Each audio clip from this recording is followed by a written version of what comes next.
Good evening. This is the 2nd of August 2021.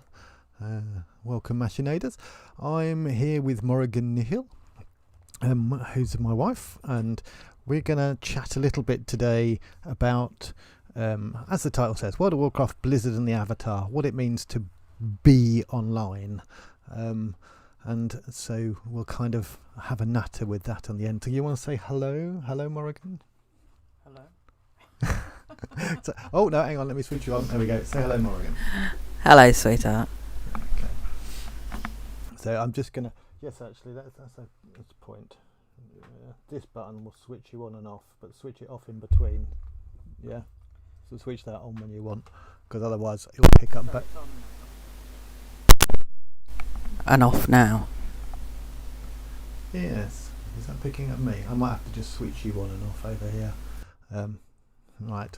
I will try that. We'll try switching her on and off over here. So what was the basis of this? First of all, let's have a little bit of news and a little bit of like stream updates. So the course, The Freudian Spaceship, has finished. There are videos up on YouTube, and the rest of the course videos will eventually go up on YouTube. At the moment, some of them are only on Twitch, but they're all going to go on YouTube over the next couple of weeks. So if you want to like check that out and you haven't watched it or anything, then you'll be able to do that on a playlist on YouTube. It's probably the easiest way. They've sort of trimmed a little bit, so they're just a little bit neater for you. But that course is finished, and so what's going to be happening now? I've been talking with some of the seminar students. What I want to do is I want to start a Fanonian schizoanalysis seminar that is kind of looking and talking about some of the same ideas and concepts that we were talking about in the course, but this time with a specific view to trying to develop some writing, to develop some texts, to develop some stuff that comes out of it. Part of that was to do with when I was working through the course, I was using a scripting process. And so I want to try, and part of it's to do with the fact that the Free University of Brighton, we try and offer a space for people who participate in courses to do assessments of some kind, and so those two things kind of came together.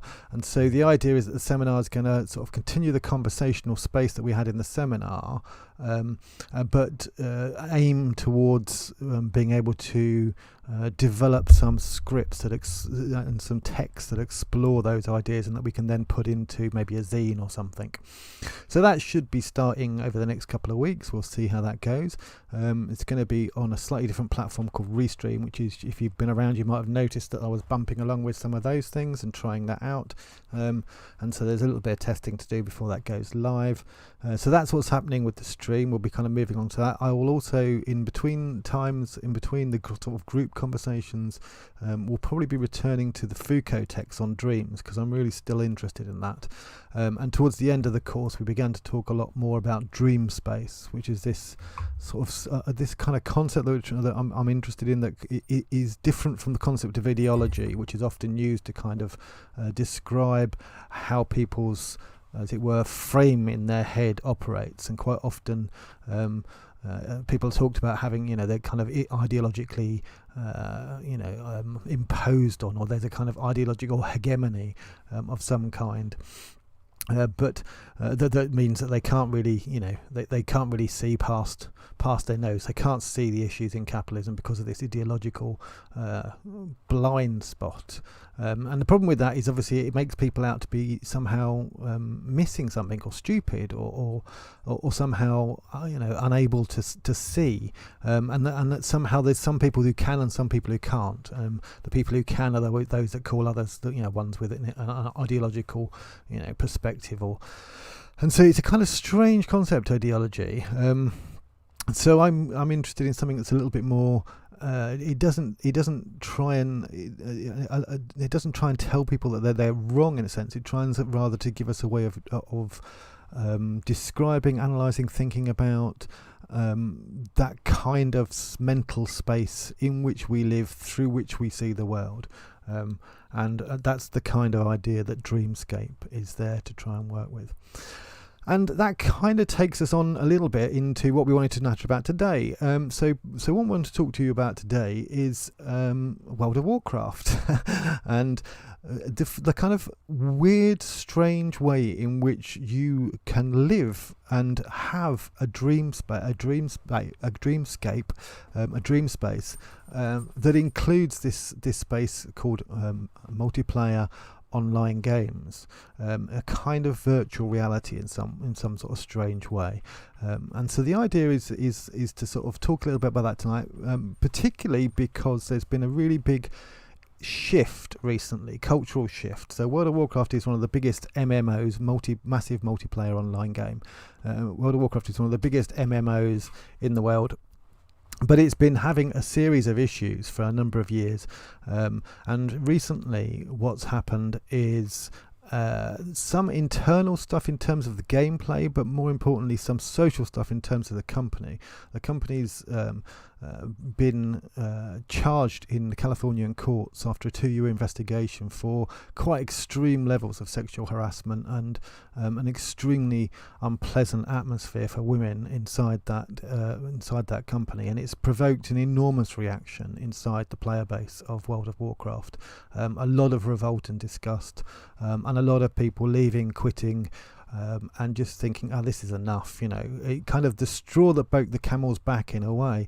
There was obviously other things going on, but it was a particular kind of atmosphere inside the company that expressed itself in levels of sexual harassment that were quite appalling, but that also was perhaps connected to the way in which the game itself was developing, a kind of competitive, quite assertive, quite masculinized kind of way in which the game was developing in some ways, and so we'll talk a little bit about that. Before we do, I just want to sort of, give a little bit of background here. So, I've been playing WoW for a long time, as has Morrigan here, and I've been thinking about WoW philosophically for a long time. So, I just wanted to sort of draw your attention to something if you're a little bit more interested in sort of written text. So, over here in 2011, I gave a paper at a conference that was looking at being online and working online, and that was a paper that was at the time looking at the way in which voice communications, voice comms as we called them, were a key part of the experience, and what that did to your kind of sense of subjectivity, who you were, and the way in which the kind of the gameplay itself combines with your life, in a way that's not the same as when you're watching television or films, or not the same as when you're reading a book. It has a particular kind of dynamic that is in some ways quite unique to the online space. It's a dynamic that is much more involving because of the activity of the person who's taking part in the game. And one of the things I was trying to argue in this paper, which you can find as it happens on the website if you're interested. This is on Notebook 11. You can find the paper on the publications page of the website. But one of the things I was trying to argue inside that paper was that often there are kind of implicit models of a kind of humanistic pre-existing person that we think is trying to be replicated online. And so when we try and think about how people operate online, we think somehow that in some sense what's going on is an attempt to replicate what's out here, and so we're trying to have the most efficient face-to-face communication. We're trying to have the most full set of sensory inputs that we can possibly have, and that's what virtual reality is. It's a kind of replication of the outside, as though somehow this outside world would disappear and this virtual world would take over. And in fact, I think that's deeply flawed. It's a deeply flawed kind of perspective in relationship to what it is to be online, particularly with regard when you have an avatar, a kind of character that is an attachment or a part of yourself that's online. And in some ways it should be obvious, because that avatar that in a game like World of Warcraft looks very, very little like you, has very little relationship to you. Here's an example of the avatar. I'll just show you, just so you can see quite how little relationship it might have to you. So this is just a small incident, a humorous incident from within the game.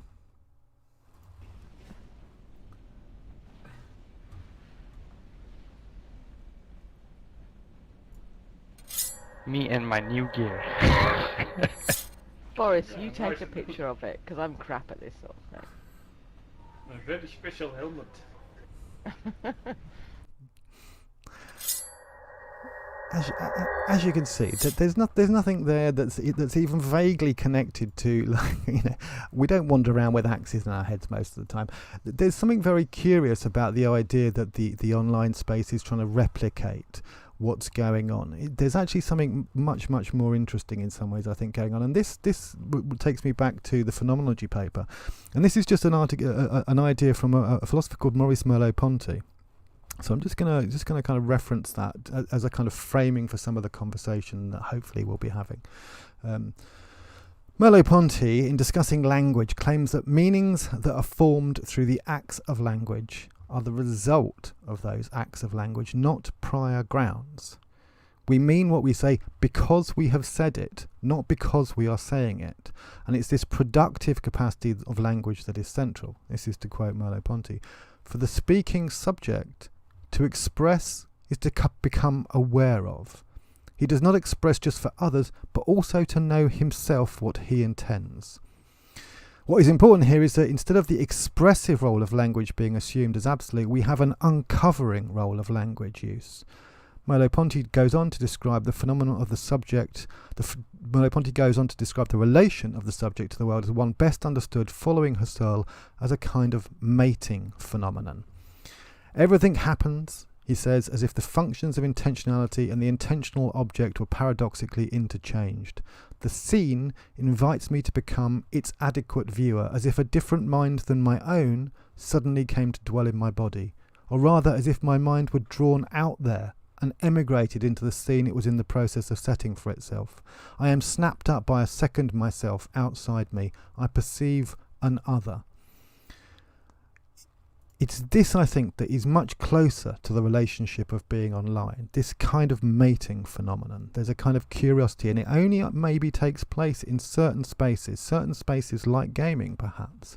There are other spaces, maybe Second Life and places like that it also takes place in, but it only really takes place in spaces where an avatar exists, and that avatar is this kind of extension. You're kind of drawn out into the avatar.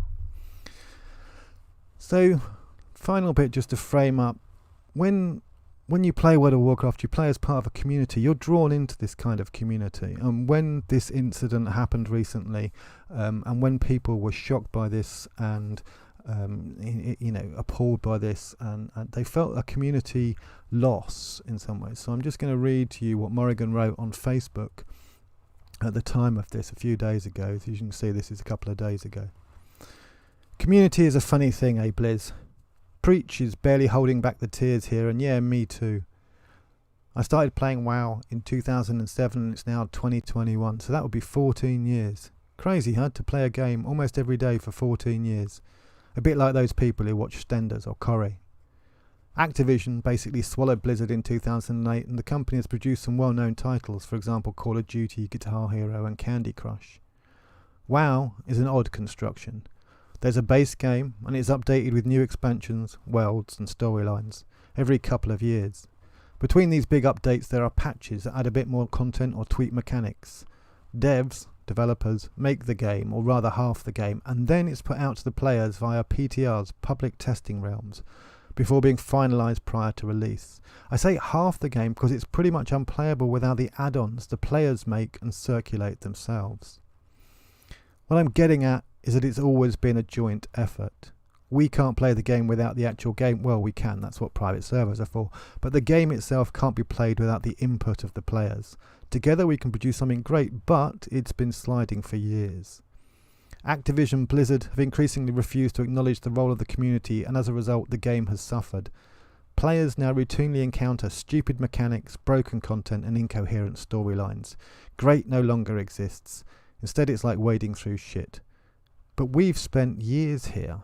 It's a world. Our chars, hard ch, short for characters, Europeans pronounce it chars, so now we all do, are an extension of ourselves. I've always been laughed at for trying to explain this in terms of avatars because, it's WoW and not a hugely intellectual endeavour, so how can it possibly be virtual reality? Well, I'm done with that particular argument for now. I know that my priest is not my priest somehow disconnected from me, object, subject, whatever. Doesn't bloody work like that. She is me. Sometimes when I have serious anxiety and or depression, she's more me than I am. At points in this 14-year journey, she's been all I am, sitting in a corner, logged on for 16 hours a day, because I can't cope with this world. No way, no how. So now, not only has Blizz been merrily shitting on its own community for a long time, but we also discover it's been shitting on its staff, women. Allegations, I hate that word, makes it sound as if what's being said is somehow contestable, of gross misconduct have surfaced in a recently filed lawsuit. Turns out those corporates were acting like arseholes on all fronts, fucking over the players in game and the women at work. Nice. But it's not unsurprising. Gamergate in 2014 mobilised the right against women developers, players and critics who spoke out, and by mobilised I mean encouraged people to issue death threats and rape threats. We'll teach those feminists. Last year we had the Method Josh revelations. A world famous hardcore raider had been sexually abusing girls, young women. I think this was kind of the crunch point. Method, his guild, initially tried to shrug it off, but because of Me Too it was proving to be a bit more difficult this time round. And it solidified the thought in people's head that there is something really wrong at the top. In good conscience, I can no longer play this game, or play this game. I can't be party to this.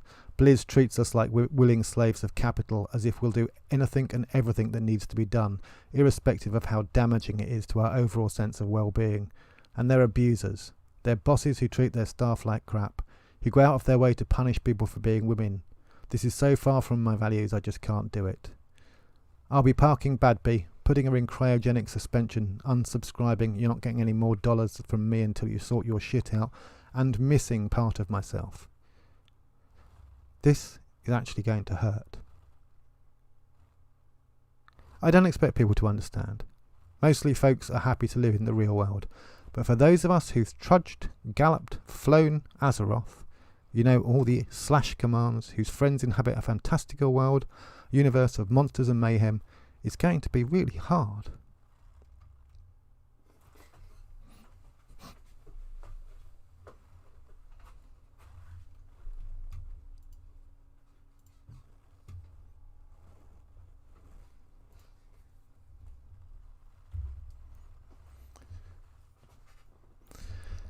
Now that kind of relationship, I think Morrigan's a little upset.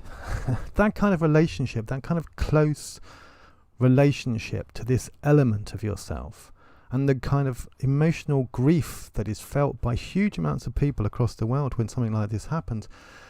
There are a whole number of ways in which we can try and think about this. Obviously there are ways in which we can think about people identifying with a kind of idea or a space, in the same way that when you're a famous film star dies, people get upset, or a famous musician, people get upset. And that's possibly the case. It's possibly one of the ways in which people who relate to a game like this, it's possibly one of the ways in which their feelings are kind of generated here. But as I say, I think one of the things that's missed when we talk about it like that is this interesting, curious relationship to the Avatar, and to the way in which Blizzard and World of Warcraft in particular produced this enormous community in which it was entirely normalized. In which the drawing out of yourself into this space, because of the community role around it, was entirely normalized and made it very, very easy to enter into this space, because it was using already existing formats. It was using existing formats like gaming. It was using existing formats of technology like voice communications. It was using existing formats, but doing something with them which, in a sense, surprised you in the end. Surprised you in terms of the attachment, perhaps, that you had with them, but it surprised you in terms of the way in which it would affect your sense of subjectivity, who it is you were. And these are often sort of isolated out, so gamers are often put inside a kind of box where it's a kind of nerd thing, and there's a kind of strange thing going on, and it's almost deliberately misunderstood. It's almost deliberately avoided in terms of what's going on there, as though normal life is consisting of passive relationships to media, and somehow active relationships to media that take place inside inside the games are, aberrant or curious. And I think, in fact, they're indicative of relationships that are potentially new kinds of relationships, and ones that have interesting implications for what it is to be a subject. Right, Morrigan's returned. I am just I'm going to ask her a couple of questions now, particularly after that. So, Morrigan, can you? Here's your microphone. I read out your statement that you put on Facebook there. Can you just say a little bit about kind of like, and it seemed like you got kind of upset at the point at which I read that out. Can you talk a little bit about what it is you think underlies those feelings? Why you feel like as that kind of attachment to this particular kind of avatar? I don't know whether it's an attachment. It would be like me saying to you, why do you feel an attachment to your arm or your legs or something like that? It's not an attachment as if there's an avatar over there and a person over here. I suppose that's quite an odd relationship, isn't it? You construct a character. You decide what you look like, within reason. It's just another way of constructing yourself. You get to make choices about how you project yourself in the world, how you move around inside that world. What was the question? I'm kind of curious about the relationship we have to the avatars. I mean, let's put it a different way. Do you think there's something specific and unique to the way in which these kind of game characters, these kind of avatar relationships, take? Do you think there's something unique to the way in which they kind of operate a connection between us and what's on the computer, what's in the computer, what's on the internet? Are there other places in which these things take place? These kind of relationships of attachment take place? Sounded like a very big question. Yeah. Of course there are. I mean,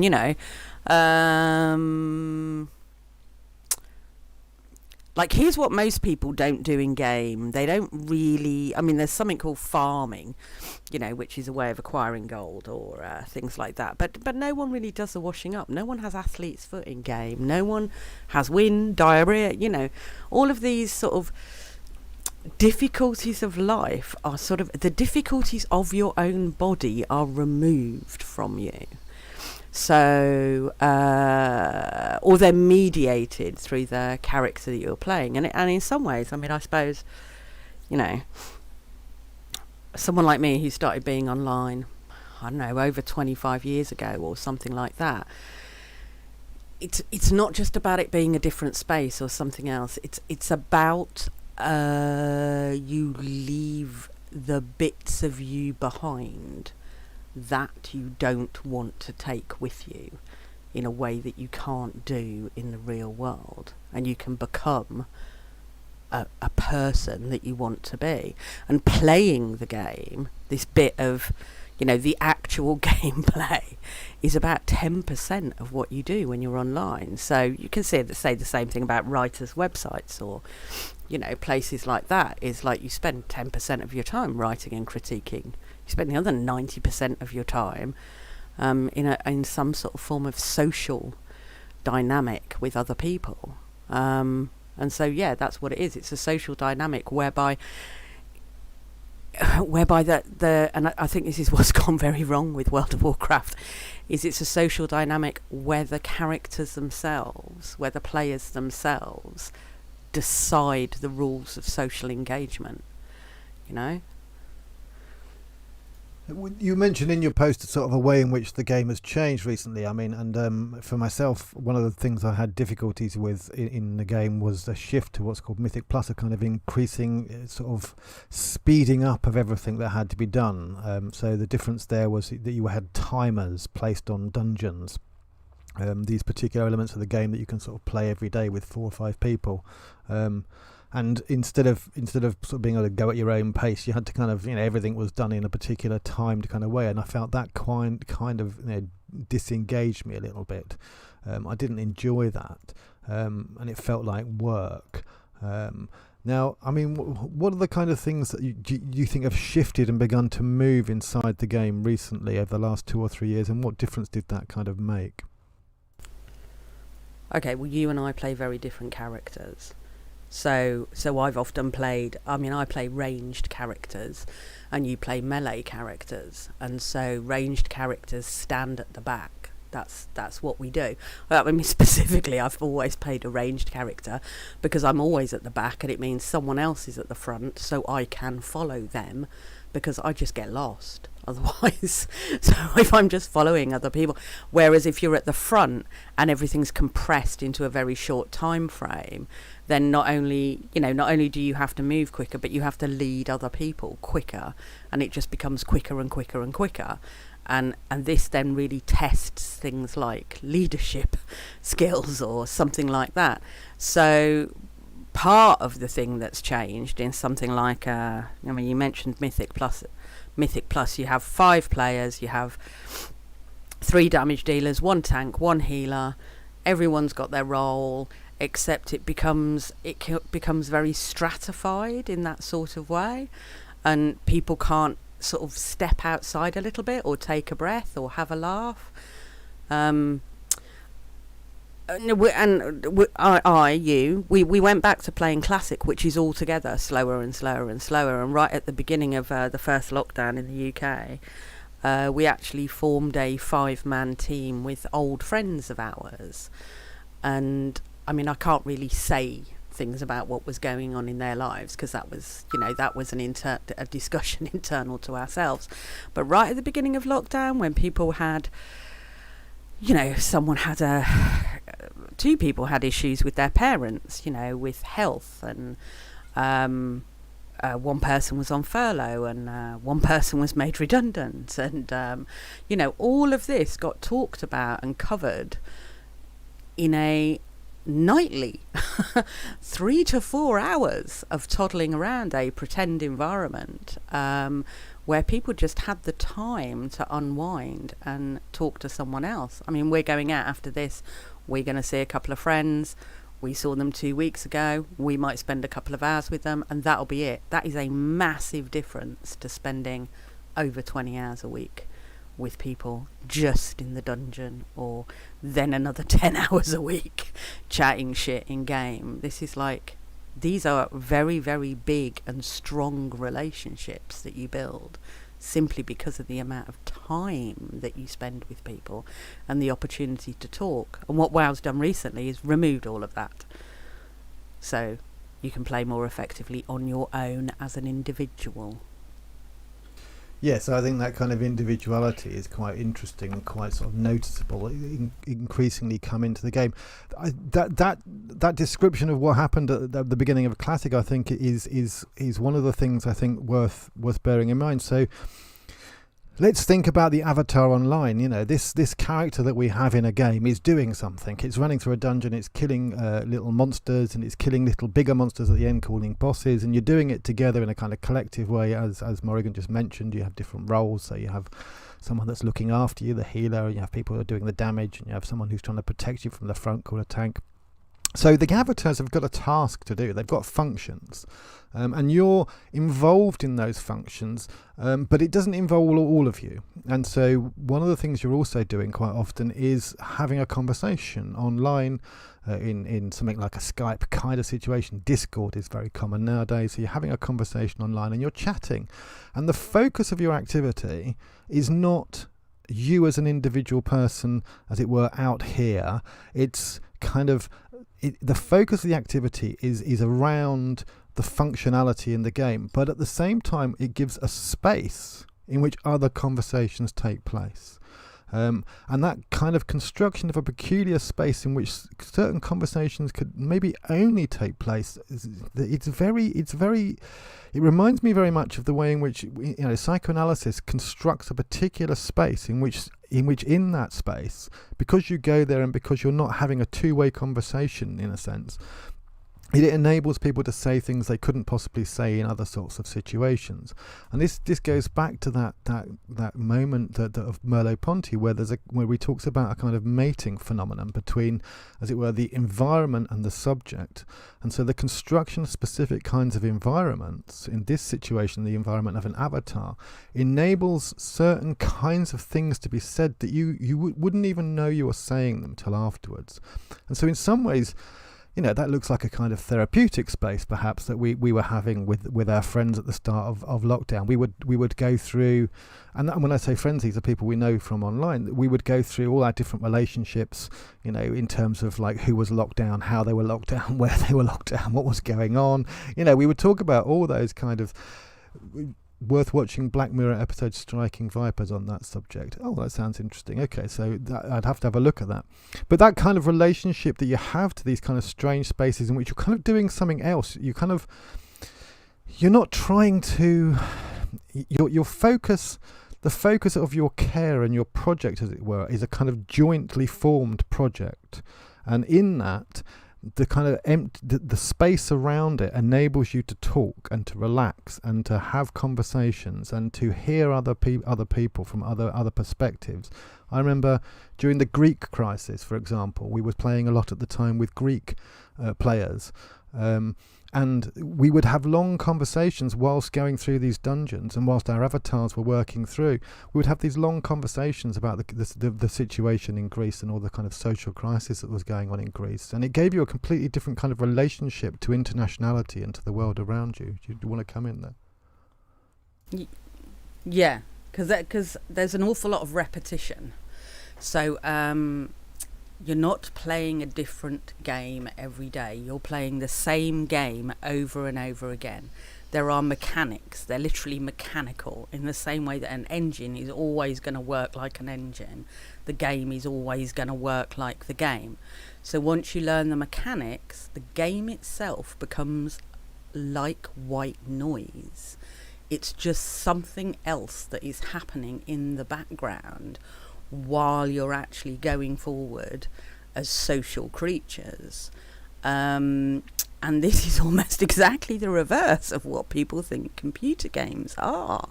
So that's kind of interesting, The other interesting, it's only a vaguely interesting point about World of Warcraft is doesn't really have guns. Hunters have guns, but they also have pets that go and do their damage for them.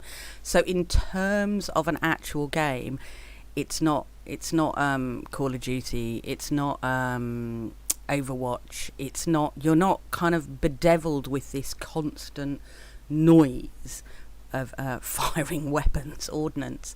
Is actually what you've got is a range of other noises of monsters and dripping wet dungeony type environments, or the sound of fire or something like that. It's actually more elemental, and to that extent you can kind of park your brain on this other thing that's happening while you just go through these sort of repetitive actions.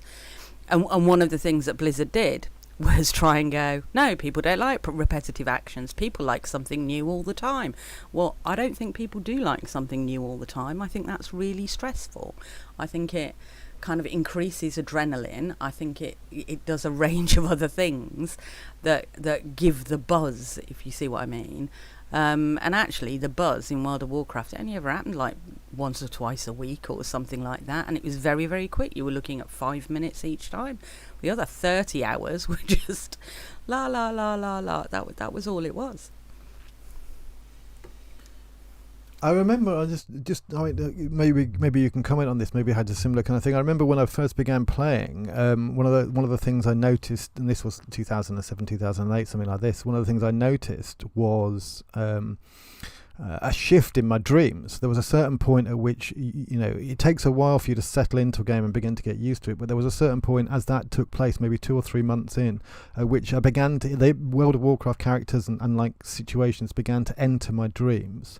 And you'd have that kind of strange reality shift. And this is what I mean in the sense about sort of a dreamscape. It began to be part of the dreamscape, and once it had become part of it, it then continued to be part of it. It was an element of it, and perhaps I think that's why there's quite a lot of grief around the sort of relationship to what's happening at the moment, because a bit of our dreamscape has had to be, as it were, cut away and put aside and excluded, expelled. Yeah, I mean, in terms of the dreams, you fly in World of Warcraft. You don't actually fly in real life. You don't get on the back of a flying monster and fly over the terrain. That just doesn't happen. But the other like really noticeable thing about it is it's elemental. So creatures, bosses, hard to kill creatures, that they're made out of fire, rock, water, or air. That's the way it works. And so in terms of being able to get hold of it in a dreamscape, it just becomes modified in your head into something else that you have a connection elementally with, to be able to make it work. I never dreamt of the actual things in game. I dreamt of the elemental terrain and the capacity to do things that otherwise I wouldn't be able to do, like magically, if you can fire arcane bolts out of your hand, you can sort of think, oh, that would be a great thing to do in the supermarket when someone's just pushed in and really annoying me, rather than kind of have any sort of like in this world response. It's just not that I stood in supermarkets firing arcane bolts at anybody, but it's just another way of being. So it's not just that yourself, as the constructed self that I am here, goes into this kind of fantastical environment. It's that the fantasy self kind of bleeds into this environment as well. It's a two-way street. You don't just disappear into your computer. Your computer sort of comes alive in a way that, and so when you engage with this is a really terrible example, when you engage with things like Aquaman with Jason Momoa, you can sort of see how that works, because the movie looks like part of the set of World of Warcraft. So it kind of all starts to bleed together a little bit, the fiction and the fantasy and stuff like that. Kind of blurring of boundaries. One of the other things that you mentioned, and I think is kind of important, and I want to sort of to also talk about it, is so we're often presented with relationships to online existences, as particularly nowadays, as though we're simply victims, as though we are simply passive recipients and subjects of a corporate structure. And obviously this situation is in some sense exactly that, blizzard of kind of a corporate structure that's got to a certain point at which there's now a kind of huge revolt against it. But in fact, one of the things that's interesting, I think, is the amount of I wouldn't say conflict, but the amount of tension, the amount of different kind of forces at work inside a game like that, inside a social space like that. And for a number of years, we used to run a guild, which is a kind of grouping organisation within World of Warcraft, and our guild was called They Shall Not Pass. And I think at the time, this was a kind of, this wasn't a kind of political project. It was a response to certain social elements inside the game. At the time, for example, the use of the word rape was prevalent for beating somebody, winning something. It was an appalling way in which this particular word had sort of become part of a colloquialism within the game that was very, very offensive. And we kind of took a response to that, of like trying to create a social space in which that wasn't acceptable, and a guild in which one of the rules was that wasn't part of, that wasn't part of the language that was allowed by our guild members and wasn't something we could do. And so, I mean, do you think there was? Do you think that in a sense we were always kind of, even though we had a strong relationship to World of Warcraft, there was always a kind of dominant social space that was still cut across, as it were, by let's call them, for simplification, very reactionary social structures where, very male, very heterosexist, very heteropatriarchal. In the gaming industry is often perceived like that, and in fact, in some ways, we encountered that. So, do you think there's a kind of do you think there's any redeeming elements that, even when we had to encounter that and struggle against that, do you think there are, do you think that overwhelms any possible redeeming elements, or do you think that kind of, do you think there are possibilities for these spaces if we engage in them and sort of carry out, attempts to construct alternative visions of how it can be done within the game? Yeah, within the game. I mean, because as I say, we had to construct those kind of spaces in a sense in response to a quite a hostile social space. Yeah, we did have to construct that in response to a hostile social space, but it took us about 2 hours to construct it with a bunch of people that we just didn't know. You know what I mean? I mean, TSMP, the backbone of that organisation, they joined because they also had the same sort of reaction to the hostility in the game. So the game itself had a lot of people involved in it that that were not happy, and they wanted something to change. A bit like, I don't know, the workplace has a lot of people involved in it who are not happy, and they don't just go, well, no, I'm just going to be unemployed now. They often work to change things within where they are. In terms of the game itself, is it reactionary? Well, I don't know. When did World of Warcraft come out? 2004? Something like that? I don't know. I mean, the world was a different place. The landscape for computer games was really, it had grown in a sort of distorted and specific way, but that distortion and specificity wasn't unusual just to computer games. I mean, I could say the same thing about motorcycle clubs, or, there's a lot of places where I could say the same thing. Am I going to never ride a motorcycle and go to a motorcycle cafe because, it is the general seat of patriarchy? Well, no, I'm going to ride a motorcycle, and that's the way it's going to be. Could we have ever redeemed it? Could we have changed it? I think when Walk was out, were there 7 million players on WoW or something like that? Right. So I think it might have even been 8. I'm not willing to say that 7 million people are unredeemable, and a lot of those people were women, and a lot of particularly younger women had come to this as something that they really, there was nowhere else for them to go, because no one was making safe space games. These didn't exist, so you had to go along and you had to kind of like fight your way through it. And there were a lot of guilds actually that were formed, and servers. I mean, the RP server, Argent Dawn, RP role playing server Argent Dawn. They had quite a lot of stuff in place to try and make sure that it wasn't a completely oppressive environment for people, but Blizzard never did anything to encourage this. In fact, they almost tried to do things to discourage this. So if you could get the way they destroyed 10-man raiding, for example, which is what eventually killed off TSMP, because they made it almost impossible to raid, as it was called 10-man raiding because it wasn't called 10-person raiding. But the way they killed that off made it very, very difficult for people to just self-organise in any sort of meaningful way.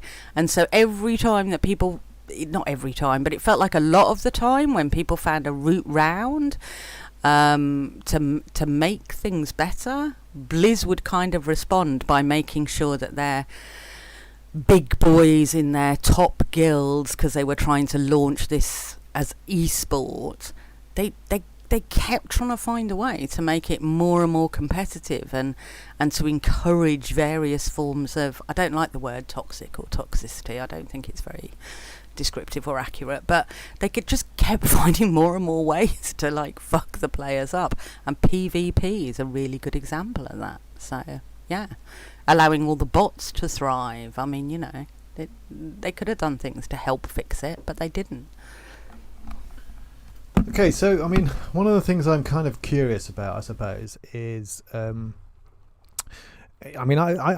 suppose I have this kind of sense that the World of Warcraft and the relationships people have with these MMOs, not just World of Warcraft. At the moment, I've just switched over to playing a game called Final Fantasy XIV, and similar kind of things exist there in terms of community. One of the things I'm kind of interested in is how much they prefigure possible relationships to what we might think of as the online world. I mean, if in a sense these are the first indications of what it is to be an avatar, and if perhaps the avatar enables you to have an extended sense of subjectivity rather than just simply an escape from the current world, what kind of things do you think it might be able to extend? What kind of elements of our subjectivity do you think might become for the first time possible when we're operating through avatars, when we have this capacity to have an avatar as well as ourselves? I mean, do you think there are anything that immediately can come to mind in which you can think, well, that actually is a space of possibility that we might want to encourage or develop? I mean, the most obvious one with World of Warcraft is gender. Your avatar can be whatever gender that you want it to be. I've always played female characters. I know many other people who don't do that, and so that's a kind of expansion in a way. What was the question? What kind of possibilities could there exist?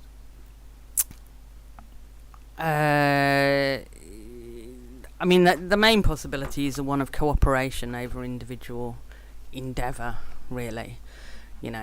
People go on and on about teamwork. There's something quite fantastic in Classic where it takes, their 40-man raids, getting 40 people to all turn up at the same time and do the same thing. Same time, same place, do the same thing. I've seen people trying to organise demos less successfully. So,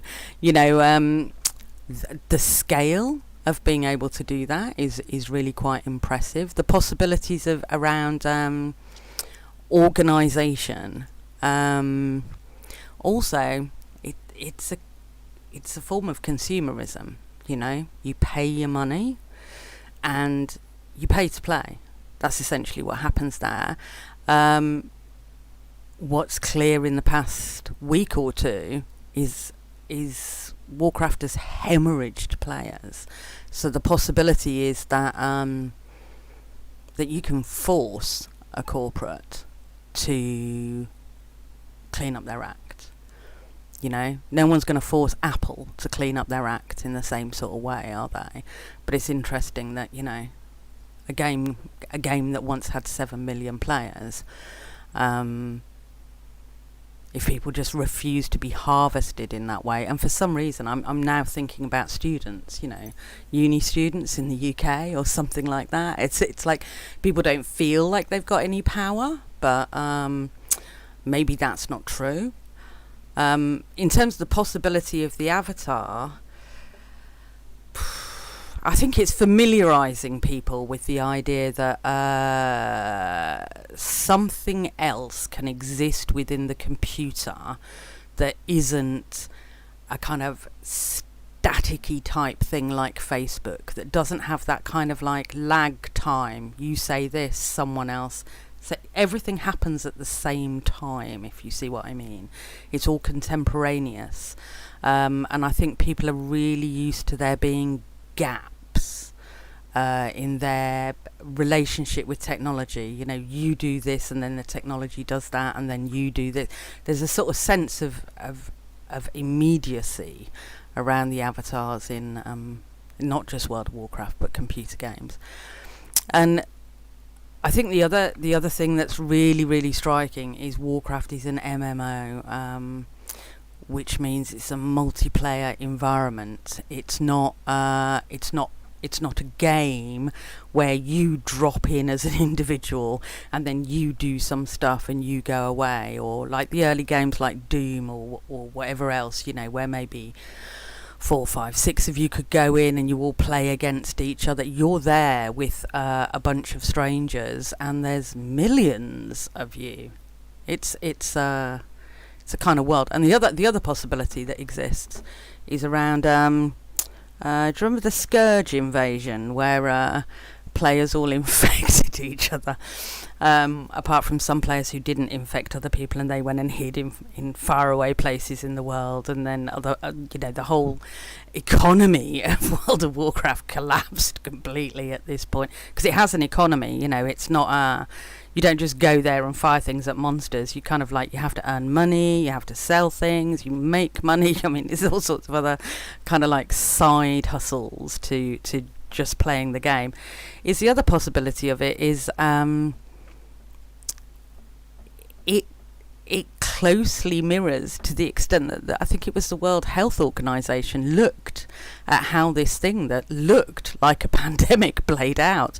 Apparently they didn't learn very much, though, because clearly those lessons from that particular event would have told them exactly what was going to happen with coronavirus and exactly what it was they needed to do.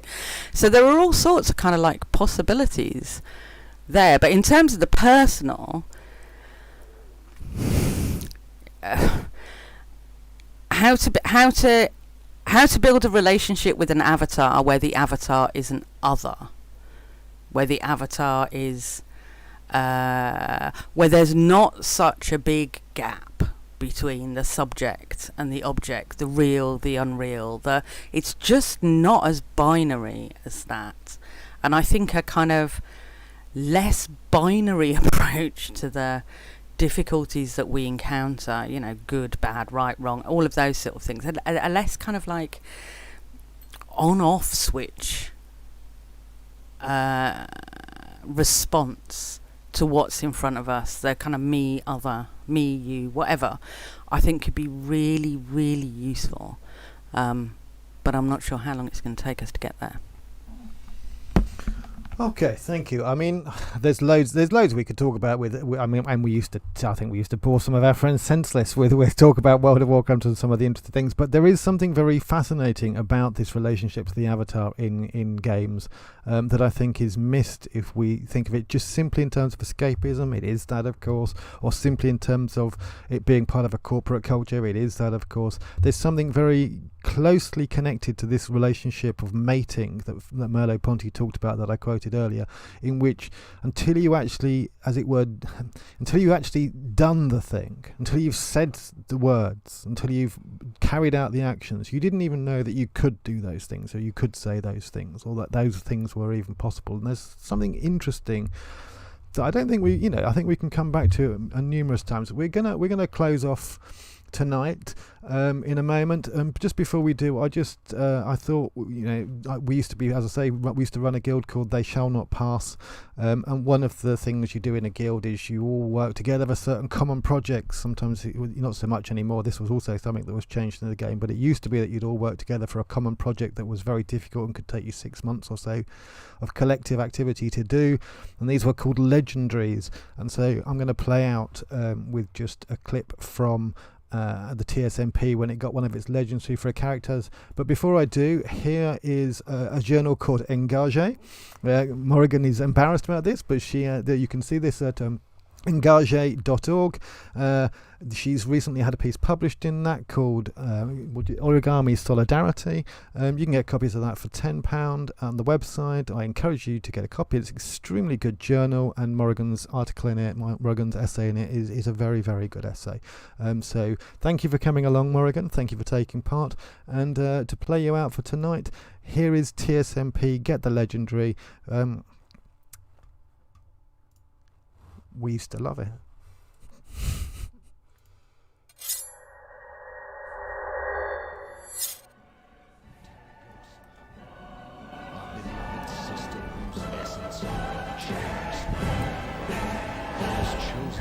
As her permanent home. May her presence be a source of comfort and companionship to you. Yes!